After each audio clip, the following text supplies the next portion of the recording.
주 안에서 사랑하는 여러분, 여러분들은 요즘에 어떤 책을 읽고 계십니까?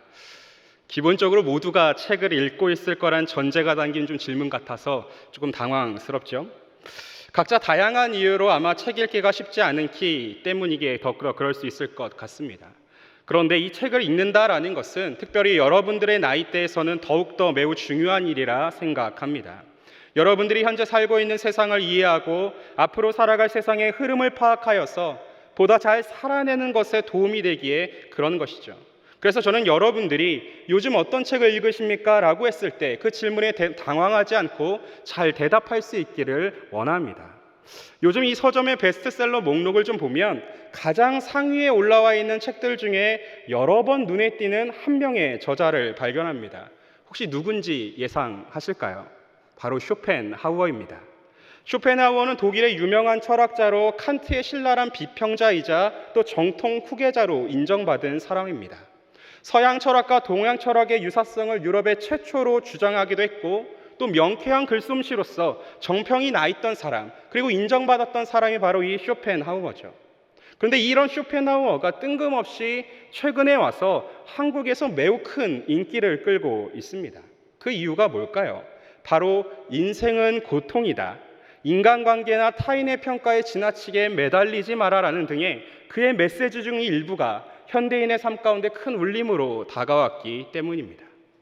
남들은 다 행복한데 나는 그렇지 못한다는 박탈감, 남들은 가진 것들은 나는 지금 소유하지 못했다는 그 비교의식, 그래서 인생이 너무나도 힘들다는 피로감과 또 인간으로서 느끼게 되는 그 근원적인 고독감에 대하여 쇼펜하우어가 매우 정확하게 건드려 준 것이죠. 세계적인 경제의 침체들과 무한 경쟁 사회가 일상화되어버린 지금 우리의 현실 속에 실제적이고 유용한 조언으로서 우리의 고개를 끄덕이게 만든다라는 것입니다. 이 쇼펜하우어는 이렇게 주장하죠. 원래 인생 자체가 고난과 어려움의 연속이다. 그러므로 자신에게 중심을 두고 하루하루 성실하게 살아내어 스스로의 삶의 의미와 가치를 찾아라. 나만 그런 거 아니고 나만 어렵고 힘든 것이 아니라 모두에게 주어진 기본값이 힘듦이다라는 이 말이 오히려 삶에 대하여 부담감을 느끼고 강박감을 느끼는 우리들에게 아주 조그만한 것이라도 숨 쉴 틈, 그 구멍을 주었다라는 것이죠. 주변의 기대에 부응하지 못하는 그 부족한 사람이 된 것 같은 죄책감에 조금 더 열심히 하면 더 나은 결과를 얻었을지 않을까 하는 그 막연한 희망과 부담감에서 잠시라도 해방될 수 있는 자유함을 우리에게 주었다라는 것입니다. 이런 쇼펜하우어의 주장에 대해서 여러분들은 어떻게 생각하십니까? 만약 제가 그와 같은 무신론자였다면 그 사람의 주장에 격한 공감과 함께 좋아요를 아마 미친 듯이 눌러줬을 것 같습니다. 그런데 한번 천천히 생각해 보십시오. 뭔가 알 수 없는 찝찝함과 불쾌감이 남습니다. 사실 인생이 고통이다라는 생각은 쇼펜하우어 외에도 많은 사람들이, 그리고 여타 다른 많은 종교들에서도 이야기한 것입니다. 또한 방향과 결은 좀 다른다 할지라도 우리 기독교가 갖고 있는 세상에 대한 이해 역시도 이와 얼추 비슷하다 말할 수도 있습니다. 그렇다면 도대체 뭐가 문제일까요? 사랑하는 여러분, 세상과 삶에서 반복하여 겪어내는 고난의 연속을 인간이 어디까지 그리고 언제까지 홀로 버티며 나아갈 수 있을까요? 조금 더 구체적으로 이야기하면 정말 홀로 버티며 나아갈 수 있기는 하는 것일까요? 산 넘어 산처럼 다가오는 삶의 고난 가운데 피하지 않고 직면해야 한다는 그의 말 가운데 너무나도 공감할 수는 있지만 거침없이 동의까지 나아가는 데 있어서는 우리가 주저할 수밖에 없다라는 것입니다. 왜 그렇겠습니까? 우리 존재의 내구도가 얼마나 약한가를 우리 스스로 잘 알고 있기에 그렇습니다. 따라서 오늘 우리는 함께 나누는 이 본문들을 통하여 집중할 필요가 있습니다. 인생은 고통이다라는 그 명제 앞에 서 있는 우리에게 하나님은 쇼펜하우어와는 전혀 다른 말씀을 주고 있기에 그렇습니다. 오늘 본문은 마태와 마가, 요한복음에 기록되어져 있는데 모두 다 오병이어 사건 직후에 일어났다라고 말합니다. 마태복음 14장 19절부터 21절까지의 말씀 한번 같이 읽도록 하겠습니다. 19절부터 21절입니다. 시작. 무리를 명하여 잔디 위에 앉히시고 떡 5개와 물고기 2마리를 가지사 하늘을 우러러 축사하시고 떡을 떼어 제자들에게 주심에 제자들이 무리에게 주니 다 배불리 먹고 남은 조각을 12바구니에 차게 거두었으며 먹은 사람은 여자와 어린이 외에 5,000명이나 되었더라. 오병이의 놀라운 기적이 일어난 후에 예수님과 제자들 앞에 있던 무리들의 흥분이 극에 달했습니다. 살면서 이런 기적을 본 적도 경험한 적도 없기 때문입니다. 또한 방금 읽었던 것처럼 성경은 무리 가운데 남자와 여자와 어린이 빼고 성인 남자만 5,000명이었다고 되어 있습니다. 그렇다면 이 여자와 아이까지를 다 합친다라고 하면 대략 10,000명이 넘는 사람들이 고작 떡 5개와 물고기 2마리를 배불리 먹고 남기기까지 했다라는 것이죠. 먹고 살기 팍팍한 시절에 이런 놀라운 능력을 가진 사람이 나타났다고 한다면 여러분들은 어떻게 반응하겠습니까? 요한복음 6장 14절 15절 말씀입니다.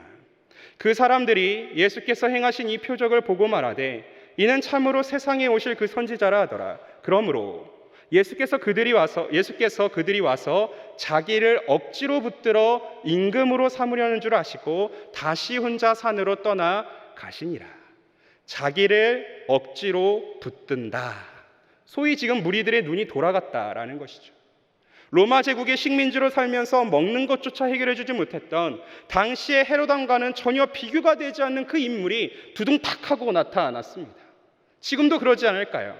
한 나라의 지도자가 되고 싶으십니까? 딱 하나만 잘하면 되는 것입니다. 의식주 해결입니다. 다른 것들은 부차적인 내용이죠. 아주 쉽습니다. 때문에 무리들은 예수님을 납치라도 해서 억지로 붙들기라도 해서 자신들의 임금으로 삼고자 한 것이죠. 문제는 예수님께서 단지 육신의 필요를 채우는 왕으로 오신 것도 아니었고 지금 이 순간 자신의 참 정체가 무엇인지를 드러내실 때도 아닌 것입니다. 또한 더 시간을 보냈다가는 이 무리들의 잘못된 행동 가운데 동조하여서 제자들의 눈도 돌아갈랑 말랑하고 있습니다. 그래서 예수님은 직접 나서서 재촉하사, 이걸 원어로 보면 억지로입니다. 억지로 붙들고자 하는 무리들에게 억지로 제자들과 무리들을 흩어 보내시고 기도하시고자 혼자 산으로 올라가셨습니다. 우리 22절, 23절 말씀 같이 읽습니다. 시작. 예수께서 자기가 무리를 보내는 동안에 배를 타고 앞서 건너편으로 가게 하시고 무리를 보내신 후에 기도하러 따로 산에 올라가시니라. 저물매 거기 혼자 계시더니.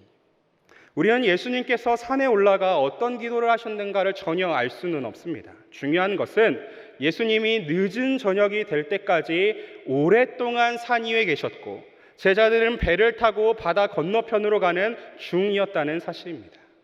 제자들이 건너편으로 나아가던 그 바다는 사실 갈릴리 호수입니다. 좌우상하의 폭이 약 12에서 15km 정도 되는 크기입니다.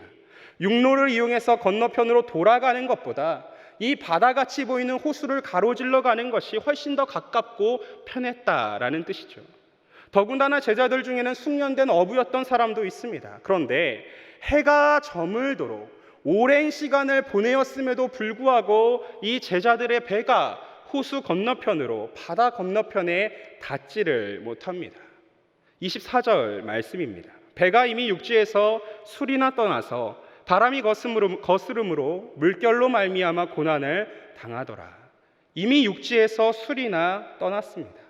평소와 같다라고 한다면 도착하고도 남았을 터지만 제자들은 아직도 이 호수 한가운데 바다 한가운데 머물러 있습니다. 왜 그럴까요?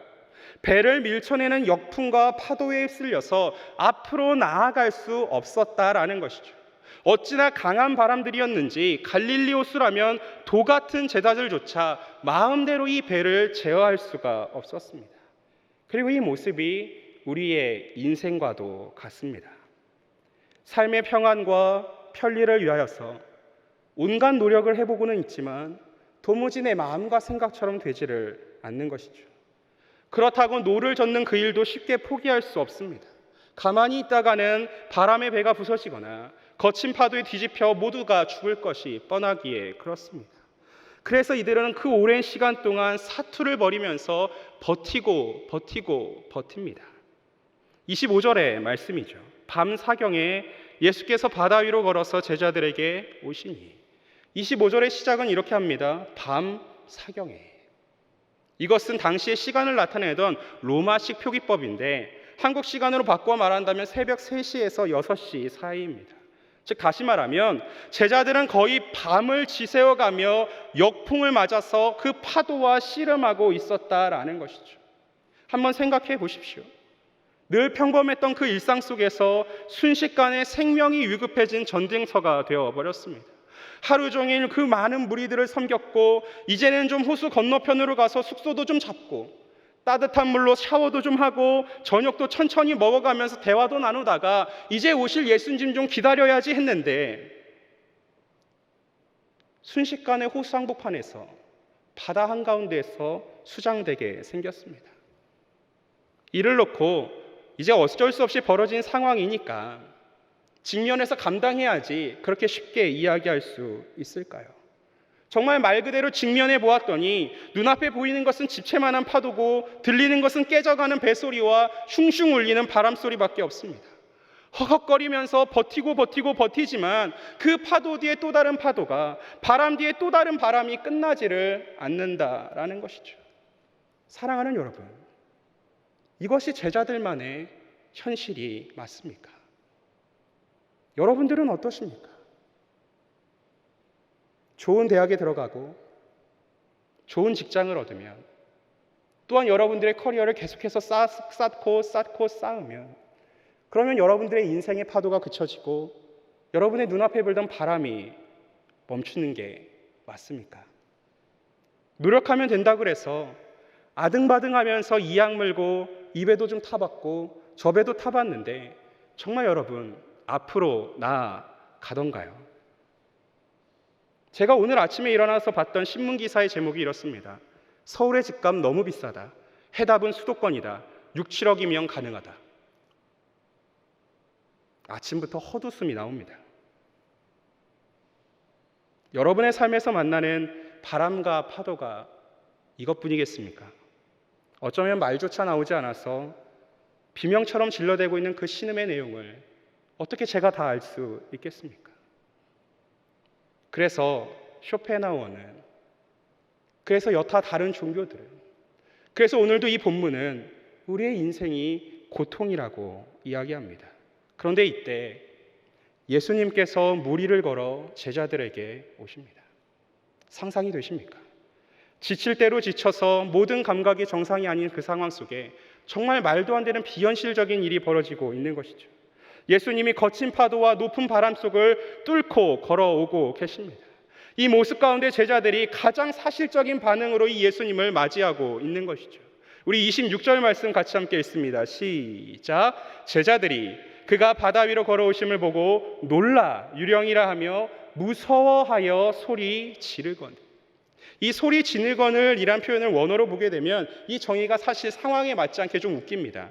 까마귀처럼 소리를 지른다라는 것이죠. 까마귀 울음소리 혹시 들어본 분 계십니까? 정말 부산스럽고 시끄럽습니다.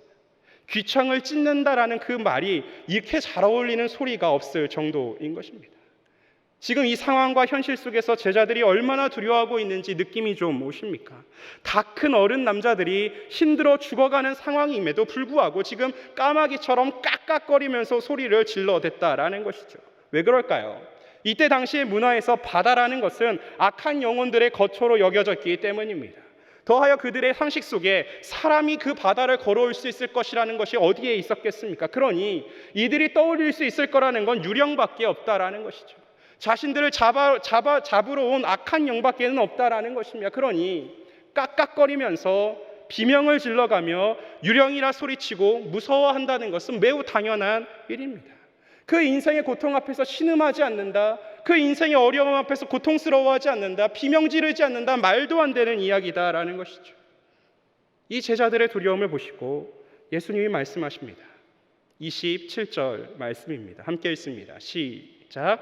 예수께서 즉시 이르시되 안심하라. 나니 두려워하지 말라.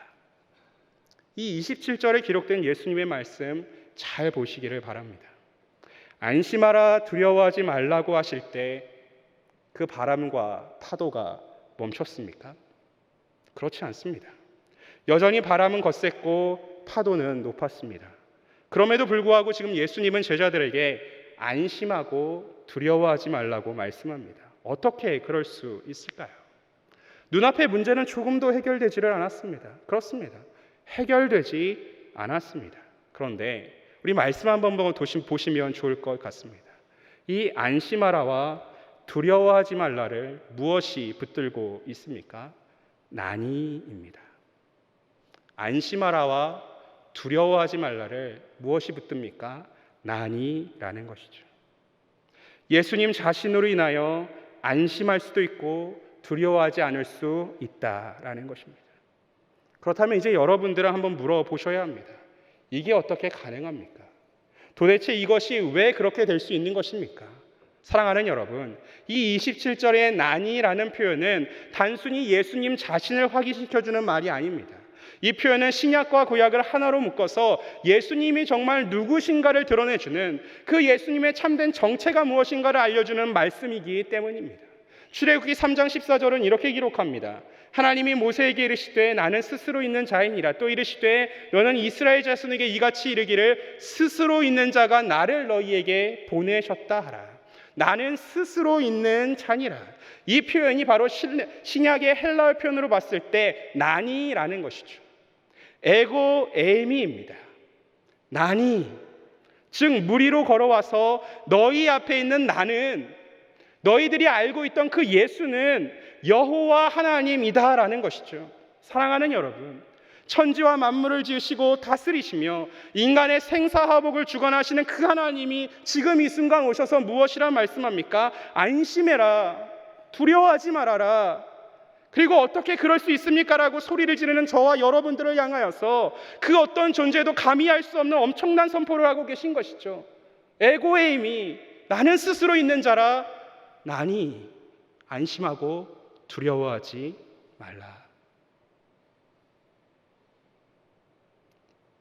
예수님의 이 놀라운 선포가 들리기 시작하자 제자들 중에 베드로가 그 비명을 멈추고 드디어 반응합니다. 베드로가 대답하여 이르되 주여 만일 주님이시거든 나를 명하사 무리로 오라 하소서 하니. 주여 만일 주님이시거든 나를 명하사 무리로 오라 하소서. 솔직히 베드로의 대답 이해가 가십니까? 도대체 무슨 마음으로 예수님께 이런 요청을 했을까요? 대부분의 사람들은 이 베드로의 반응에 대하여 경솔했다거나 충동적이었다라고, 그래서 매우 부정적인 평가를 내리고 있습니다. 괜한 요청으로 배 밖으로 나섰다가 물에 빠지는 창피나 당한 것으로 여깁니다. 그런데 여러분, 정말 그런 것이겠습니까? 정말 그런 의미로 지금 성경은 베드로의 이 실패를 기록하고 있는 것일까요? 이 경솔해 보이는 요청을 기록하고 있는 것이겠습니까? 아니다라는 것이죠. 베드로는 예수님의 선포에 대하여 믿음을 가졌고 그 믿음으로 시도했으나 그 믿음에 대하여 실패한 것입니다. 본문이 우리에게 말하고 있는 가장 중요한 핵심이 이것입니다. 에고의 힘이 난이 안심하고 두려워하지 말라 하시는 그 하나님 앞에서, 그 예수 그리스도 앞에서, 그 고통스러운 일생 속에서 예수님이 찾아오셨을 때에 여러분들에게는 예수 믿는 실력이 있느냐라는 것이죠.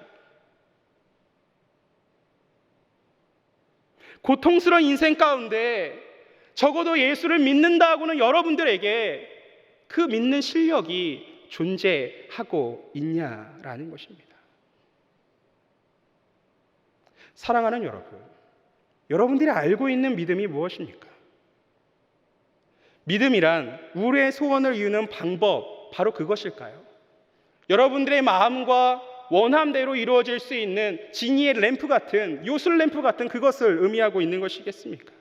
믿음이라는 것은 저와 여러분들이 믿는 하나님에 대한 전인격적인 신뢰를 뜻합니다. 여기에는 우리 인간이 갖고 있는 지성과 감성과 의지가 전부 다 포함되어져 있는 것이죠. 그래서 믿음이라는 것을 이야기한다면 그것은 생각하는 것이요, 결심하는 것이며 지켜내는 것입니다. 생각하는 것이고 결심하는 것이고 지켜내는 것입니다. 베드로는 바람이 불고 파도가 치는 그 바다가 배를 흔들고 제자들을 흔들 수는 있겠지만 하나님이신 그리스도 예수를 흔들 수 없음을 믿고서 그분을 향하여 주여, 만일 주님이시거든 나를 명하사 물 위로 오라 하소서라고 외치고 있는 것입니다. 그래서 예수님이 이 베드로의 요청을 흔쾌히 받으시며 오라 대답하신 것이죠. 우리 29절 말씀 같이 읽습니다. 시작. 오라 하시니 베드로가 배에서 내려 물 위로 걸어서 예수께로 가되. 사랑하는 여러분, 이 베드로의 과거가 무엇입니까? 어부입니다. 평생 동안 어부로 먹고 살던, 그 어부로서 잔뼈가 굵었던 사람이 베드로입니다. 그런데 지금 이 순간 베드로는 자신이 알고 있는 지식과 경험의 한계를 벗어나는 믿음의 시작을 보여주고 있는 것이죠. 영화로 따진다고 한다면 정말 이것보다 멋진 엔딩이 어디에 있겠습니까? 강렬한 비트의 배경음악이 폭풍을 치는 바다와 함께 쫙 펼쳐지면서 물 위에 계신 예수님과 그분께로 걸어가는 베드로의 모습을 줌으로 인앤하면서 번갈아 잡으면서 딱 하고 끝난다면 너무 멋있는 장면이죠. 그것보다 우리의 뇌리에 남을 것이 어디에 있겠습니까? 너무 멋지잖아요. 그런데 성경은 정말 눈치도 없습니다. 그토록 멋지게 끝낼 수 있는 이 엔딩을 힘차게 걷어차 버린다라는 것이죠. 왜 그럴까요? 이 29절은 시작이 아니라 시작이고 끝이 아니기 때문입니다. 이 29절은 믿음의 시작이지 믿음의 끝이 아니라는 의미입니다. 사랑하는 여러분, 29절은 시작입니다. 아무리 멋지고 화려해도 시작해서 걸어가고 지나가야 하는 과정이라는 것이죠. 시작한 일에 대한 결실과 결과를 얻기 위하여 많은 시간과 가정과 노력과 생각과 정열을 쏟아부어야 하는 것이 마땅합니다. 그런데 문제는 무엇입니까? 그 시작에 머물러 지나가지를 않는다라는 것이죠. 그 멋졌던 시작에 가만히 머물러서 요리조리 뜯어보는데 우리의 정신이 팔려 있다라는 것입니다. 사랑하는 여러분, 우리가 이 땅에 태어났을 때 우리는 지금 이 순간 처음부터 지금처럼 멋지고 이쁜 모습이 아니었다라는 것입니다. 봄, 여름, 가을, 겨울을 보내면서 한 해 한 해를 살아내면서 조금 더 크고 조금 더 크고 조금 더 커서 지금같이 장성한 모습이 되었다라는 것이죠. 믿음도 이와 다르지 않습니다.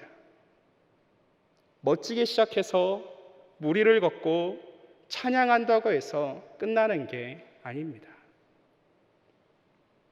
그렇게 시작해서 조금씩 믿을까 말까 하다가 하나님이 정말 계신가 안 계신가 하다가 뭔가 하나도 되는 것 같지가 않아서 소리도 질러봤다가 울고 불고 하다가 때로는 삐져서 등 돌렸다가 또 괜히 뒤통수가 따끔따끔하고 이러다가 지옥 가면 어쩌나 싶어서 슬그머니 뒷자리에 와서 앉아있다가 가면서 커지는 거. 뒷자리에 앉아있는 분들 앞으로 오시기 바랍니다. 그게 우리의 믿음입니다. 결코 한순간에 커지지를 않습니다. 이쯤 되면 나름 좀 괜찮은 믿음이지 않나 싶을 때에 삶의 대로가 열리는 게 아니라 더 큰 바람과 파도가 찾아오는 것이죠. 차라리 시작에 멈춰서서 대충 신자 흉내나 낼 때가 나았겠다 생각할 수도 있습니다. 그리고 그렇게 있다가 결국 지쳐 나가 떨어지게 되는 것이죠. 우리 30절 말씀 같이 읽습니다. 시작. 바람을 보고 무서워 빠져 가는지라 소리질러 이르되 주여 나를 구원하소서 하니 물 위를 걸어 예수께로 나아가던 그 베드로가 순식간에 물속으로 빠져버립니다. 예수님에게서 시선을 돌려 자기를 감싸고 있는 그 바람을 보았기 때문이죠. 다시금 고통스러운 현실에 붙들려 버린 것입니다. 물 위를 걸어가던 중에 그 주변의 고통과 어려움에 집중하기 시작하니 반석처럼 단단했던 자신을 떠받들어 주었던 물이 언제 그랬냐는 듯이 흩어져 버렸습니다. 그리고 그 순간 베드로가 깨달은 것이 무엇입니까? 나 혼자 각오하고 나 혼자 애쓰고 나 혼자 운다고 되는 게 아니구나. 이 믿음의 길을 끝까지 걸어갈 수 있으려면, 이 삶을 끝까지 살아낼 수 있으려면 나 혼자가 아니고 예수 믿는 실력이 나한테 있어서 예수님과 함께 해야 되는 것을 깨닫게 되었다라는 것이죠. 그래서 베드로가 부르짖습니다. 주님, 나를 구원하여 주옵소서. 주님, 나를 구원하여 주옵소서. 주 안에서 사랑하는 여러분, 우리의 삶은 매일이 바람과 파도치는 바다와 똑같습니다. 원치 않아도 여러분의 인생은 늘상 흔들리게 될 것입니다. 배 안에 있다 할지라도 다르지 않음이 분명합니다. 이 싸움을 여러분들은 매일같이 해야 할 것입니다. 그래야만 비로소 홀로 각오하고 홀로 노력하고 홀로 소원하는 것과는 다르게 도대체 우리의 삶 가운데 무엇이 부족하고 왜 우리의 삶이 되지 않는 것인가를 깨달을 수 있기 때문입니다. 이 훈련과 연습을 여러분의 삶 가운데 매일 해야 된다라는 것이죠. 왜 그럴까요? 우리는 예수님을 믿음으로써 그 예수님과 함께 해야만 하는 존재이기에 그렇습니다. 그리고 베드로의 다급한 외침 가운데 예수님이 손을 뻗어 그를 붙들고 말씀하십니다. 우리 31절 말씀 함께 읽습니다. 시작. 예수께서 즉시 손을 내밀어 그를 붙잡으시며 이르시되 믿음이 작은 자여 왜 의심하였느냐 하시고, 믿음이 작은 자여 왜 의심하였느냐. 예수님은 베드로를 붙들고 말씀합니다. 믿음이 작은 자여 왜 의심하였느냐. 사랑하는 여러분, 이 말씀의 뉘앙스를 오해하지 않으셨으면 좋겠습니다. 지금 예수님은 베드로에게 혼을 내고 계시거나 야단을 치시는 것이 아닙니다. 정말 그런 뜻이라고 한다면 믿음이 작다 말할 것이 아니라 믿음이 없다 하셔야 합니다. 아니, 애시당초에 오라 하시지 않으셔야 합니다. 예수님이 지금 이 순간 베드로를 향하여 믿음이 작은 자여 왜 의심하였느냐라고 묻는 것은 지금 베드로의 마음속에 있는, 그 실제적으로 살아내는 베드로의 마음 가운데 있는 그 현실의 두려움과 불안 앞에 놓여 있는 그 마음의 주저함과 동요가 무엇인지를 알고 있기에 그렇습니다. 사랑하는 여러분, 베드로는 어부였습니다. 거친 바람과 높게 치는 파도의 위험이 얼마나 크고 위험한 것인지를 누구보다 잘 알고 있는 사람이 베드로입니다. 그리고 예수님이 그러한 베드로를 가장 잘 알고 계십니다. 그래서 예수님이 말씀하시는 것이죠. 믿음이 작은 자여 왜 의심하였느냐. 베드로야, 괜찮다. 내가 너 그럴 수 있는 거 안다. 그러니까 나 믿고 나만 바라보고 내 앞으로 나아오라.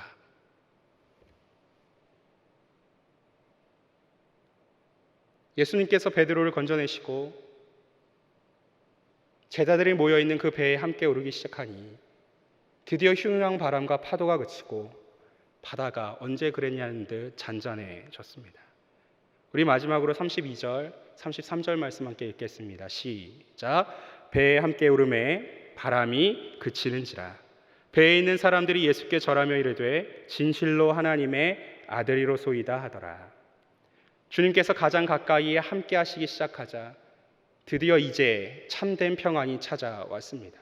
그리고 제자들은 모두 절하며 한 목소리로 27절에서 함께 보았던 그 예수님의 선포에 대답합니다. 진실로 하나님의 아들이로소이다. 사랑하는 여러분, 성경은 여러분들이 하나님을 믿는다고 해서 걱정과 근심이 없는 현실로 이동시켜 주시거나 지금 여러분들이 직면하고 있는 조건과 환경을 변화시켜 줄 것이라 약속하지 않습니다. 여러분들이 이 고통스러운 세상 속에 그 인생 가운데 그대로 내버려 두십니다. 왜 그러실까요? 저와 여러분들이 하나님을 믿어서 그분의 자녀가 된다는 일이 하나님의 수집품이 된다는 것이 아니기에 그렇습니다. 하나님의 트로피가 된다는 말이 아니다라는 것이죠. 우리를 하나님의 자녀라는 그 이름으로 불리기에 부끄럽지 않은 존재로 만들기 위하여 우리를 이 고통 속에, 이 고난 가운데 살아내게 만드시는 것이죠. 그래서 박영선 목사님은 오늘 이 본문을 놓고 해석하시면서 이런 말씀을 주셨습니다. 우리가 가는 믿음의 목적지는 시간과 거리로서만 도달하는 곳이 아닙니다. 그곳에 도달함으로써 이 거리와 가정과 시간에 걸친 먼 길이 우리를 하나님의 자녀라 불리기에 부끄럽지 않은 하나님의 형상으로, 그래서 하나님의 영광이 드러나는 참다운 인간의 자리에 서게 할 것입니다. 그것을 위하여 우리는 오늘 하루라는 믿음의 싸움을 하며 그 싸움 속에서 주님을 의지한 승리를 요구받고 있습니다. 아마 우리는 많이 실패할 것입니다. 그러나 그렇게 커 갈 것입니다. 사랑하는 여러분, 말씀을 정리합니다.